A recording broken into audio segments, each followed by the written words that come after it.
أزمة قوات الدعم السريع في السودان ومصر مش أزمة جديدة، دي اتكررت بس من حوالي 53 سنة لما السادات وقتها هو والقذافي قرروا يضربوا الخرطوم ويخلصوا على قادة الانقلاب اللي حصل في السودان. الحكاية دي تبدأ في سنة 1971 لما راح وزير الحربية وقتها الفريق محمد صادق للسادات اللي كان مستنيه، وقال له أول ما وصل: يا محمد، القذافي مصمم نعمل عملية عسكرية مشتركة معاه ونضرب الخرطوم. وقتها محمد صادق اتخض وقال له: يا فندم، ازاي نخش السودان؟ هي فيها انقلاب للشيوعيين وحبسوا الرئيس السوداني جعفر النميري، والجماعه الشيوعيين دول مسكوا الحكم، لكن برضه صعب نبعت قوات عسكريه السودان. السادات كان قاعد مهتم وقتها وبيسمع محمد صادق اللي كمل كلامه وقال له: احنا يا ريس ما عندناش قوات ولا معدات عشان نخش السودان، وكمان ده هيسبب لنا ضرر كبير وهيعمل لنا مشاكل مع الروس اللي محتاجينهم عشان يسلحوا الجيش المصري بتاعنا.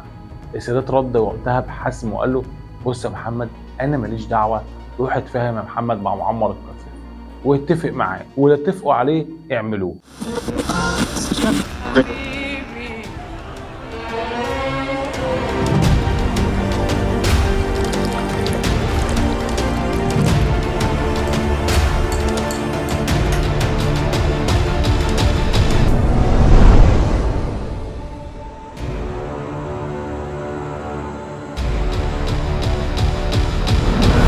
محمد صادق بيقول في مذكراته في قلب الصراع: انا فعلا سافرت ليبيا وقعدت مع القذافي ورجالته، ولقيت الراجل التاني في ليبيا عبد السلام جالوت بيقول لي: يا سيادة الفريق، عايزينك تنزل فوق الخرطوم بلواء مظلات تسيطر على المطار كله، وبعد كده تبعت قوة من عندك في الجيش رئيسية تسيطر على الخرطوم كلها، ونخش السجن نحرر جعفر النميري، وبعدين نخلص على كل اللي انقلبوا ضده.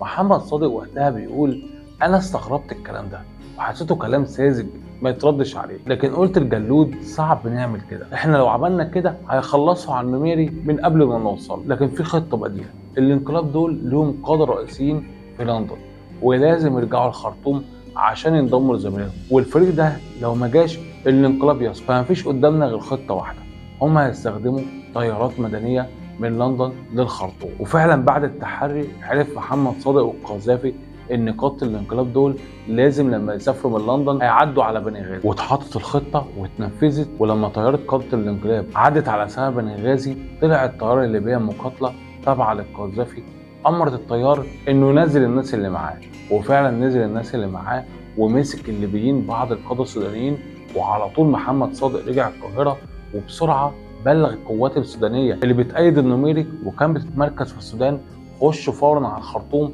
اتحركوا واشتبكوا مع قوات الانقلاب. ووقتها كان في تحركات شعبيه ضد الشيوعيين اللي كانوا ماسكين الحكم، وفعلا اتنفذت الخطه وحصل اشتباكات ورجع جعفر النميري الحكم تاني وتم التخلص من كل قتل الانقلاب.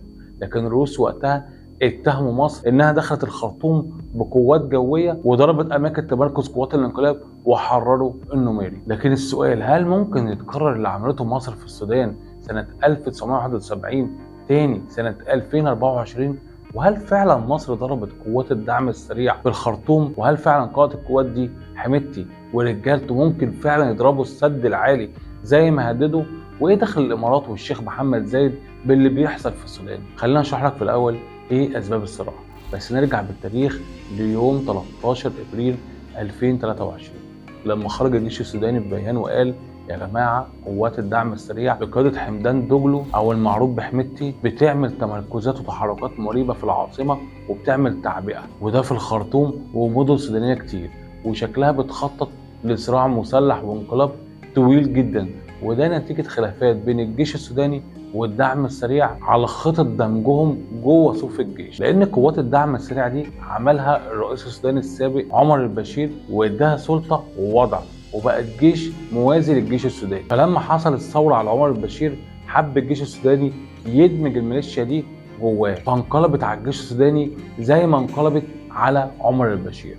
وما عداش يومين وبالتحديد يوم 15 ابريل 2023 سكان الخرطوم كانوا نايمين عادي، فجأة صحيوا على صوت رصاص وانفجارات، وبدأت فعلا معركة شرسة بين قوات الدعم السريع والجيش السوداني بسبب علاقات مصر القويه مع الجيش السوداني، لان مصر ما بتتعاملش مع ميليشيا، بتتعامل مع مؤسسه رسميه. حميدتي في بدايه المعركه كان عايز يحيد مصر، ما يخليهاش تخش المعركه دي، لانه عارف لو مصر دخلت المعركه دي هيفشل انقلابه في ساعات. فطلع حميدتي اليوم ده وقال انا اعتقلت جنود مصريين كانوا في قاعده جويه، وقعد يصور الضباط المصريين بشكل معين بطريقه تسخن السودانيين ضد مصر، واللي كانوا لسه في بدايه المعركه مش فاهمين اللي هيحصل ليهم. بعد كده راحت مصر وقتها قالت له دول جنود كانوا موجودين وقتها لتأدية تدريبات مشتركة مع الجيش السوداني وما لهمش دعوة باللي بيحصل عندنا. المهم الواقعة دي كانت بداية ظهور اسم الامارات بشكل علني في الازمه السودانيه. والحكايه لما رجع الجنود المصريين عبر الصليب الاحمر، طلعت الامارات وقالت ان خرجوا بوساطه اماراتيه وبالتعاون مع مصر. وبقى الناس بتسال ايه اللي دخل الامارات في الازمه دي وحدودها اصلا مش مشتركه مع السودان. لكن الحقيقه ان الامارات كانت دايما حاضره في الازمه السودانيه، لانها كانت اكبر داعم لقوات الدعم السريع. استمرت بعد كده المعركه بين الطرفين، وطبعا السودانيين شافوا جرائم واغتصاب من قوات الدعم السريع. وده مش كلامي، ده كلام تقارير مثبته للامم المتحده اللي رصدت انتاجات فظيعه من قوات حمايتها. لكن برضو الدعم السريع نجح في السيطره على اجزاء كتير جدا من الخرطوم ومدن السودان، لدرجه ان قاده الجيش السوداني تركوا الخرطوم وراحوا بورت السودان عشان يديروا هناك المعركه. وطبعا قعدوا يهاجموا الامارات بشكل علني ويتهموها انها بتسلح قوات الدعم السريع ضدهم، وقعدوا يتهموا حميدتي ان هو بيبيع ذهب السودان وخير السودان عشان بس يفوز في المعركه. وفضل قوات الدعم السريع بتحقق انتصارات قويه لغايه شهر اغسطس اللي فات. فجاه الجيش السوداني تفوق بشكل ملحوظ وحقق تقدم عسكري مذهل، وكانت كلمه السر التفوق الجوي، وده بسبب حصول الجيش السوداني على مقاتلات الروسيه. طب هتقول لي طب ما كانت روسيا تديله الاول المقاتلات دي وكنا نخلص من الصداع ده؟ هقول لك ان روسيا الاول كانت بتدعم قوات الدعم السريع، لدرجه ان كان في تقارير بتقول ان قوات فاغنر الروسيه بتحارب مع الدعم السريع. طب ايه اللي حصل وغير موقف روسيا؟ هقول لك كلمه السر كانت في يونيو 2024 لما الجيش السوداني باعتباره الممثل الشرعي للسودان عمل اتفاق مع روسيا. والحكايه ان روسيا كانت هتموت من امل بشير على قاعده بحريه عسكريه في بورت السودان، وحصلت مشاكل كتير جدا.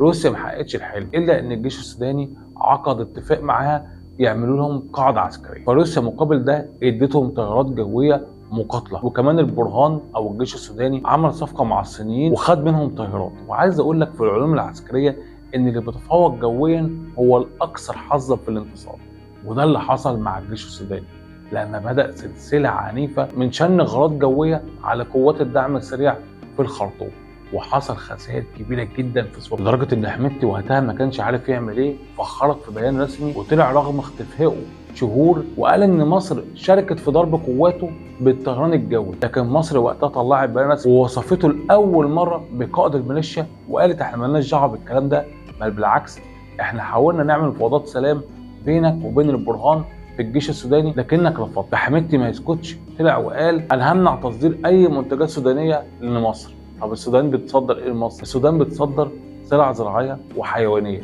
زي الفول السوداني والصبغ العربي والجمال والمواشي، ودي سلع بتنتج في المناطق اللي بتسيطر عليها الدعم السريع زي كارفور وكردفان. وكمان بجانب ان الصحراء اللي بتعبر منها الشاحنات والقوافل الابل اللي رايحه مصر بتسيطر عليها قوات الدعم السريع. لكن برضه مصر ما اهتمتش بالكلام ده، ويمنع اللي يمنعه مش هنتاثر كتير. لكن مستشار من مستشارين حميدتي طلع وقال احنا ممكن نضرب السد العالي. فهل فعلا هم جادين في ضرب السد العالي؟ الحقيقه ان حميدتي والدول الداعمه له عارفين خطوره الكلام ده. خليني اقول لك ان الكلام ده هو انتحار عسكري لو اتنفذ. اذا كان هو حميدتي بنفسه قال ان الطيارات المصريه لما ضربت عملت له خسائر ودي طلعه جويه بس، امال لو انت ضربت السد العالي ده معناه مواجهه مباشره، يعني معناه خساره وانتحار ليه. الامر الثاني زياره رئيس الامارات الشيخ محمد بن زايد لمصر ولقائه مع الرئيس السيسي واعلان بدء تنفيذ مشروع راس الحكمه. طبعا انت هتتلخبط، هي الامارات معانا ولا ضدنا؟ الامارات حليف قوي لمصر، لكن خليني اقول لك ان في علوم السياسه انتهى مصطلح التحالفات الكامله وبدا في مصطلح جديد اسمه التحالفات الناقصه، بمعنى الامارات بتدعم مصر وبتربطها علاقات قويه، ممكن يبقى يحصل خلاف في بعض الملفات. يعني احنا منحازين للجيش السوداني والامارات شايفه ان مصلحتها مع الدعم السريع، فبيحصل خلاف في 30% مثلا من ملفات المشترك. لكن برضه في حدود الخلاف ده، لان مش في مصلحه اي طرف من اطراف التحالف ان التاني يخسر او يتعرض لاذى كبير في امنه القومي. لكن ايه مستقبل الازمه السودانيه وموقف الامارات منها؟ موقع الحر الامريكي عمل تقرير جاوب على السؤال ده واستعان باراء خبراء، وخلاصه جديده قالوا ان الامارات كانت بتساعد حميدتي عشان مصالحها، لكن واضح ان الفتره الاخيره تراجعت الامارات شويه عن دعمه، وده بعد الخسائر الكتير اللي لحقت بيه. مقابل ده في تعهد من الجيش السوداني يحمي مصالح الامارات في السودان، وده اللي جنن حميدتي من مصر وخلاه يهاجمها بالشكل ده، وكان بدايه انهيار. لكن هل فعلا قوات الدعم السريع انهارت بشكل كامل؟ السؤال ده هيجاوبك عليه الايام الجايه. وهل هجوم حميدتي فعلا بدايه انهيار؟ وهل فعلا الداعمين له تخلوا عنه؟ المعركه اللي هتجاوب على الكلام ده مش البيانات المجرده. في نهايه الفيديو، هل انت فعلا مصدق ان مصر هاجمت السودان سواء في 1971 او 2024 ولا لا؟ شاركونا براءكم في التعليقات. لو عجبك الفيديو اعمل لايك وشير، وطبعا صفحتنا على الفيسبوك وقناتنا على اليوتيوب وقناتنا على التيك توك.